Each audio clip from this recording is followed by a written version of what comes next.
E3 spark plugs. You've probably heard of them. This little plug says that it can provide quicker starts, more power, saves fuel, and it reduces emissions. That last one I don't really care about. How dare you! This is a normal little E3 packet, and it'll tell you all the stuff that it does, really, on the back. On the left side. The right side's Spanish. Energy. Increases horsepower up to 12% over other brands in 2- and 4-stroke engines. Efficiency.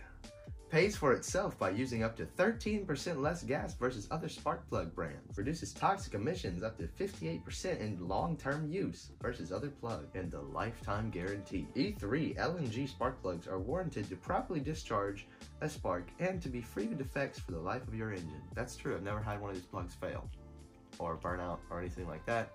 But I've also never had one of these, general brand NGK plugs fail. You may be wondering to yourself, Josh, why is that plug so small?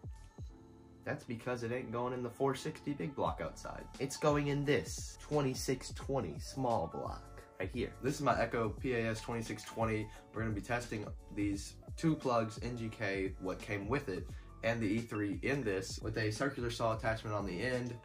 We're gonna be cutting through some logs and just seeing the rev time and how much power it can push throughout when I'm ramming into the side of a log. And cold start time. We're gonna test how many pulls. That might not be the most accurate test, but it's gonna be like a real world thing. It's about 28 degrees outside, so we gotta put the Crocs in 4-wheel drive. Just kidding, I'm wearing boots. Freaking Crocs. Dumb morons think I'm actually freaking using Crocs. So, choke is on, fuel is mixed, everything is like perfect for optimal starting, and it's just really freaking cold. Both of these starts will be fully cold starts. After I finish using it with the NGK plug, I will let it fully cool down to, this temp again, about 30 degrees, freezing basically. Let's just go start it. Fuel is primed and everything. Everything should be optimal for it to start.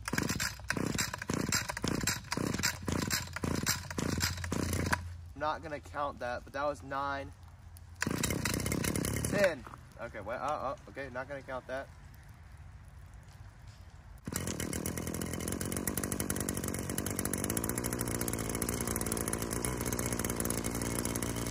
That was 11 pulls just for it to start on its own. No throttle assistance, no giving it gas or anything. It just started on its own. The first cut will just be me going into the side of it very slowly, not really pushing, not like forcing it in there, just kind of going with it, cutting at its speed and trying to keep the revs up.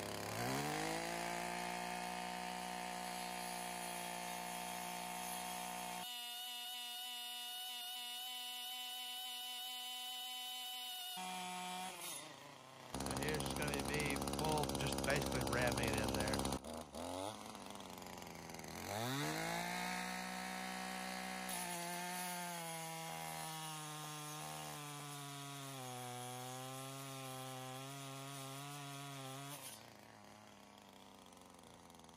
I'm gonna try the ram test one more time from the same angle, same cut.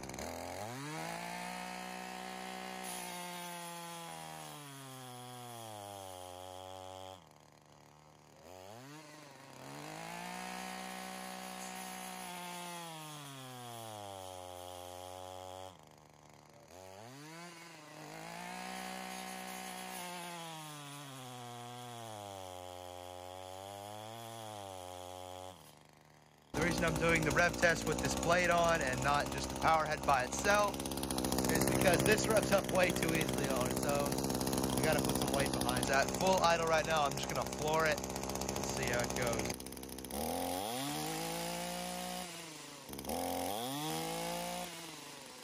I'm gonna count full revs to me when it gets past that little bump and it just flat out revs. Since it's fully warmed up now, we're gonna do a warm start with the NGK plug. It should just be one pull. No trickery by forcing it down and pulling it up.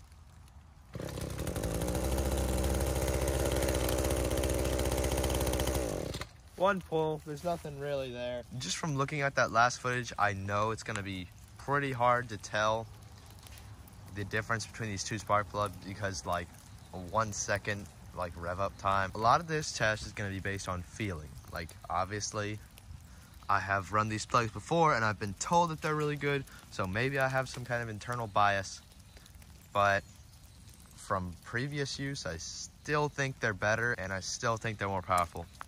So this has had 2 hours to cool down, change out the plug. We got the E3 plug in there. I just got hit in the head with a big piece of ice. I'm gonna start it up. We're gonna see how many pulls it takes. Again, no throttle assistance. Let's see how it goes.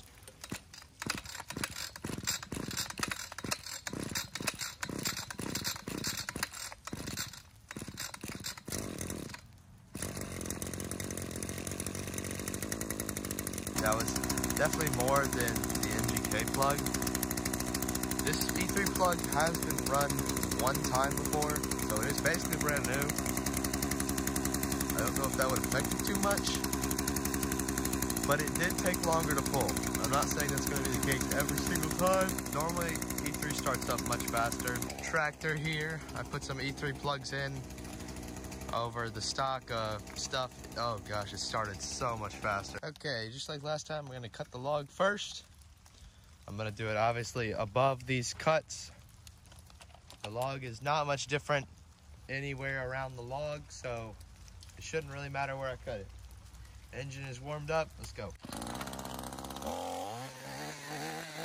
This is just the test where I let it go at its own pace.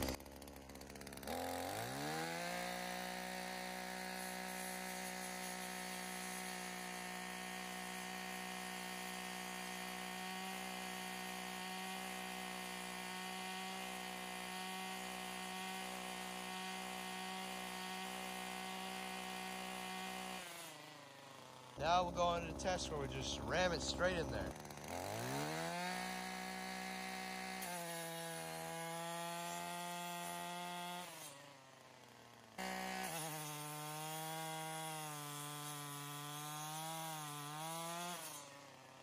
Now I'm going to try it down low where the other cut got stuck on the NGK plug.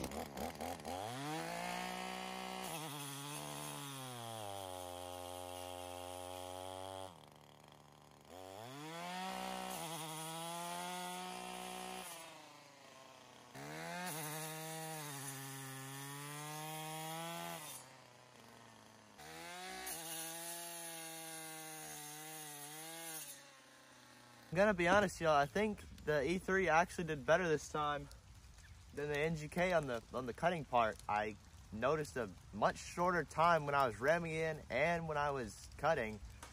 And I mean, I did it a lot of times. I just think it did better, actually.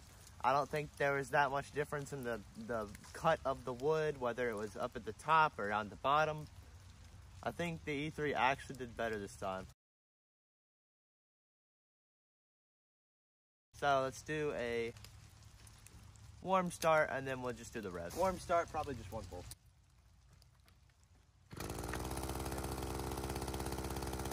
It seems to have started better than the NGK for some reason. The NGK was a little bit slow to start, but you know, it might just be my imagination.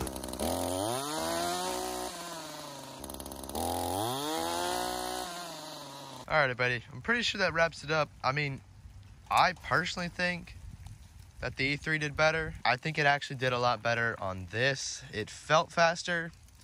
It cut faster. I don't think it was the wood. I do not think it was the wood. This was the same fuel the entire time. I made sure to mix it up and everything before I put it in the carburetor. Pumped it all the way through.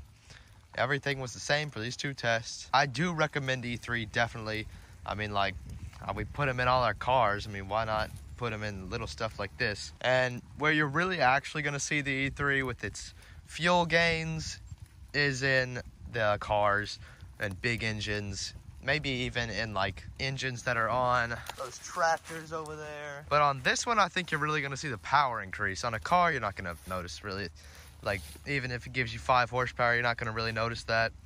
But on this, if it gives you like 0.3 horsepower, which it might, I think you're really going to notice that, and I think I definitely do notice that. You might be able to tell we had this little winter storm. It was a big winter storm this year. It did actually make a lot of the tops of trees fall off, mostly the cedar trees. That whole cedar tree fell over. The top of this one just fell straight off. That is a video opportunity for me to test out my Husqvarna 460 chainsaw. Cutting all these things off, leaving the bare log, and I'll show you the entire video just to see how it does. So guys, if you liked the video, don't forget to comment, like, and subscribe. See you guys later. Bye.